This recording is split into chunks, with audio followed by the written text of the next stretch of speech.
welcome back to What's the Fluff? This is a conspiracy show where we take every conspiracy one show at a time and see what you think. Episode 7. In the mid-20th century, the prevailing scientific model for Venus described a dense tropical planet. Yeah, they were wrong with that. But they thought that because the clouds were so dense and its surface was basically shielded from the sun, thinking it possessed some kind of swamp capable of breeding some kind of life, this assumption was so embedded in missions planning that early missions included special instruments calibrated to detect water. The reality was the exact opposite. The atmosphere was not a shield, but a lid that trapped heat, creating a runaway effect that had surface temperatures reach 475 degrees Celsius. The first few probes didn't just fail, they were obliterated by the immense pressure before they could transmit a single image or signal. This failure created a new consensus. Even if any lander survived, its camera would be useless. The atmosphere was 90 times denser than Earth. Little to no sunlight could penetrate, meaning it was locked in perpetual darkness. The Soviets engineered.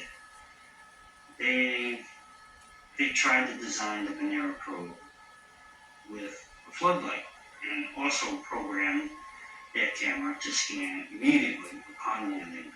The footage that returned proved darkness theory was wrong. But later missions, like Venera 13, had a panorama camera that sent back data that no one could explain, even to this day. The Soviets were working with bad data. In 1967, the surface pressure of Venus was thought to be 20 times that of Earth. That was high but manageable. With reinforced aluminum, the Venera 4 probe was built to those specifications. It entered the atmosphere, deployed its parachute, expecting a slow drift down to the surface, but it never made it. The probe stopped transmitting at an altitude of 27 kilometers from the surface. It didn't burn out. It was physically crushed by the pressure, which far exceeded its structural limits. This failure revealed the scale of the problem. The pressure wasn't 20 times, but 90 times. It's the equivalent to being under 1 kilometer of water on Earth. The team had a limited window until next launch opportunity.